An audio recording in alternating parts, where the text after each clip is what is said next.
Hi, welcome to another edition of our Paterno Presser. Cory, Geiger, Neil, Rudel, and Joe Paterno has made a decision in his own mind about what he's going to do in 2011. Neil, what is it? Well, he said he'd like to come back. He's planning to come back. He seemed a little bit odd, caught off guard by the question, but I think he probably knew it was coming and prepared a definitive answer. He said he plans to come back, still having fun. I mean, there's always unfinished business in college. And, you know, I think he's been hitting this theme these last 3 or 4 weeks about how young they are. He wants to be part of it. So, right away, he said he's coming back. Really the first time he's given a definitive answer. He's kind of beaten around the bush with it a little bit, both, talking and just in casual conversation with him. But for him to come out today and give a definitive answer, then I asked him, will it totally be your call? Now, that's the question.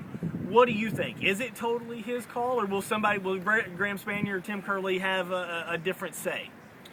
I would think that, and I was kind of, looking closely today because I thought he might deflect the issue, which would have led me to believe that there's going to at least be a meeting in the minds at the end of the season, either pre or post bowl game. I think the fact that Joe gets that out of there right now really puts them at the defensive, and that he wants to come back. I don't think they're going to force him out, even if they lose this game. But if they lose 2 games, here in a bowl game, you're not taking any momentum into next year. But, the fact that he nipped that, I was a little bit surprised because I wasn't sure. And, I said at the beginning of the year I thought this would be his last year. And, you can't really picture them without him because most of us have never seen that. So, I don't know. It looks like another year. I guess I was a little surprised. There's one asterisk on all of this, of course, and that is his health. He had a bad summer this year. You've been around him, as have I, a good bit over the last 3 months. I think his health has been really good for the most part, with a few exceptions. If he's in this kind of health next year, I really don't see any problem. Yeah, the one thing I'm kind of curious about from the university standpoint, getting back to your last question, is do they sit down with them and say, okay, fine, we'll take you through, you can stay through 2011, but then that is going to have to be it. Now, he's not going to want a real public declaration of that, but is that a private understanding that no one really talks about or confirms? It makes me wonder, because I think that's also reasonable. They've given him the chance to bring the program back. They had a great moment with 400 wins.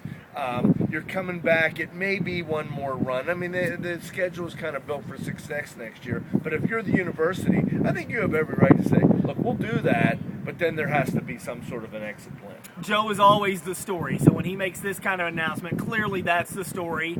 And frankly, whether people want to hear this or not, that's why Penn State is still a national story. Penn State's not going to be a national story right now, probably not next year, based on the play on the field, and that's the great advantage that Joe Paterno gives them. He makes them more relevant nationally than their play deserves.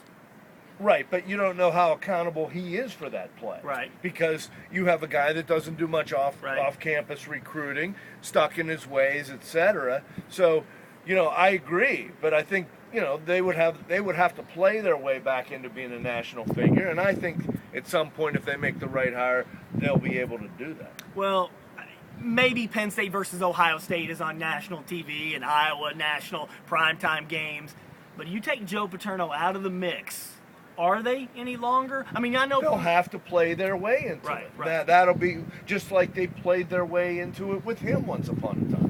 All right, getting back to this week's game, or actually starting with this week's game because we haven't talked about it yet. It is a big game for Michigan State. They come in here with 1 loss, but yet what does it tell you about Michigan State? That this point spread is basically even, depending on who you look at it, +1 maybe for Penn State here or there. Michigan State is the lowest rated 1-loss team in the BCS. Is this team very good? Is it the team that beat Wisconsin, or is it the team that almost lost to Purdue and Northwestern? That's what I don't know. They definitely had a great moment, and the more you see them in Wisconsin, the more they're the best team in the Big Ten. I mean, they handled Ohio State in a great game. You look at Michigan State's non-conference schedule: Western Michigan, Northern Colorado. They played Florida Atlantic. They beat a mediocre Notre Dame program. went to Iowa and was crushed. They had one great game against Wisconsin. So, I don't know. I think you're going to see a lot of energy, a lot of emotion here. Penn State they've lost one senior day in the last 11 years and two in the last 20. And one was to Tom Brady against Michigan after they had the disappointment against Minnesota the week before, and the other was in '89 when Notre Dame came in here number one. So I still think I think it's going to be a great game. But the students won't be here by and large. Now they're letting them in. You say it'll be a good atmosphere. I really wonder what the atmosphere will be like because, the students have been disappointing this year in a lot of games, and now I'm guessing probably more than half, if not more than that, much more than that, will be empty of the student section. So they're playing after Thanksgiving this year, which they haven't done in all of those statistics that you're talking about. You're absolutely right.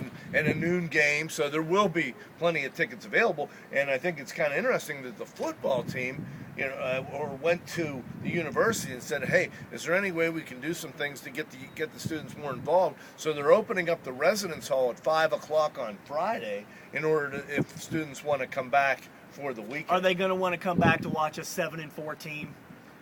Well, we'll find out. I mean, I'm sure. I know I have a student who's coming to the game, and I think he's basically just sitting around at home. And it's not like they're got a lot going on. Now, at least from what I could see. Score prediction. A lot of people have Penn State winning this game. I think it's very much possible. What's your score? I picked Penn State 31-27. I think they're going to need points. McCloin has impressed me.